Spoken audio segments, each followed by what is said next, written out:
The 7 dumbest things non-car guys say. Being a car guy is great. You and your friends can discuss everything auto-related for hours on end. Occasionally, however, there's that one friend who's not a car guy. This is the type of guy whose only experience of cars is from Hollywood movies or his mum's minivan. As a car guy, it can be annoying and sometimes downright infuriating to discuss anything that has a steering wheel with that friend. Number 1. Why is your car so old? You should buy a newer car. There can't be many more infuriating things than a classic owner could hear than this. A previous video on this channel highlighted cars that make you look rich. Well, unfortunately the same can be said for some older classics, but in the opposite direction. Whether you've got an E30 BMW, an older Porsche, or simply just a 90s Japanese car, be prepared for this comment to come right at you. Non-car guys think of cars as an appliance, similar to that of an old iPhone or the latest TV show. Once the new model is out, your car is now old and therefore useless. These guys don't consider the rawness, heritage, and lack of driver safety systems that some older cars possess. That's not to mention the easy-to-work-on nature of older cars. To make things worse, some old classic cars are worth more than brand new, nice cars, such as a poverty-spec Mercedes or an Audi. Number 2. When you ask, "What car do you have?" and they reply, "A blue one." Ever heard anyone say this? I certainly have. The lack of knowledge of likely the second largest purchase of their life is astonishing. But seriously, some people don't even know what car they own. Of course, this means that they have not researched, tested, or even read about their vehicle before they purchased it. This is the type of person to walk into the first dealership they see and say, "I just want something comfortable with good gas mileage." The dealer sees dollar signs and sells them something bland and boring. Not being into cars is fine, but the people who barely know the color of their own or parents' car are just infuriating to us car guys. Their lack of knowledge usually means that they will be ripped off on the deal too, as someone with some basic car knowledge will be able to weigh up the pros and cons of each vehicle better. Number 3. Cars are just for getting from point A to point B. I'm sure when you clicked on this video you were expecting to hear this one. Still, this has got to be quite high up on the list. Whilst technically they are correct, cars are a method of transport. There is so much culture, heritage, and engineering behind them that ignoring all of that seems downright wrong. The average American spends a whopping 293 hours in the car per year, certainly a lot of time getting from A to B. If you're going to spend this much time in the car, why not get something at least slightly good to drive? Number 4. Why would you drive stick? Automatics do it all for you. This one is truly facepalm inducing, but it's often said all the same. Car fans often choose manual gearboxes due to the control it gives you over the car. With rev matching, heel and towing, and a more tactile and engaging experience. Sure, automatics are great for some applications, but choosing a manual gearbox can often be a lifestyle choice. The adrenaline rush of controlling the car fully is addictive, and although automatics are now becoming faster and more eco-friendly, it's the thrill of moving through the gears that's really part of the fun.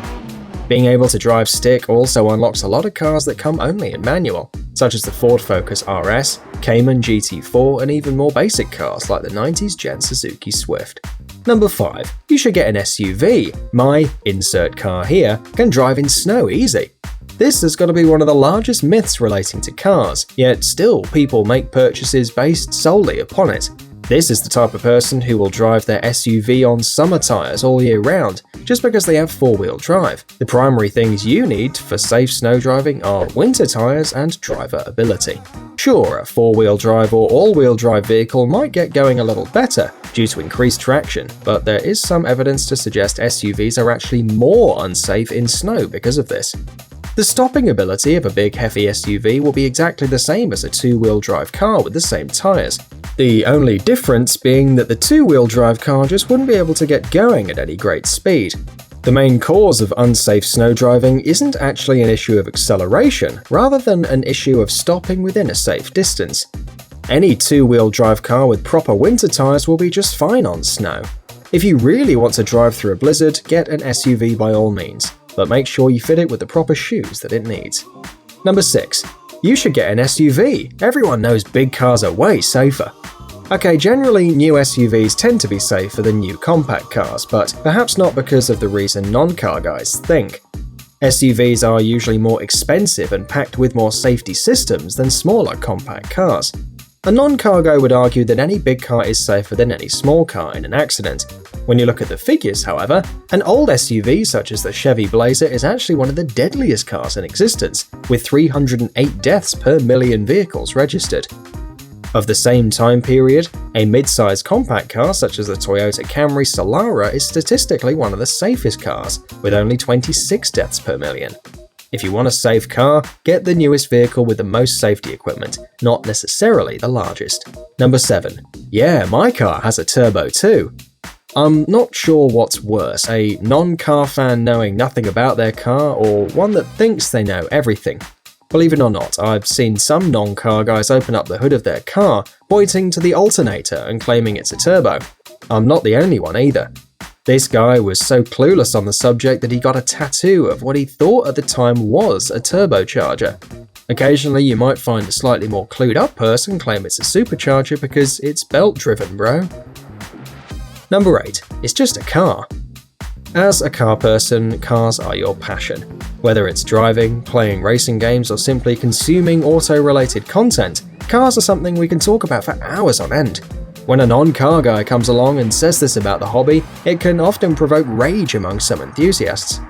It may be just a car to the average person, but it represents a healthy and enjoyable hobby to us car guys.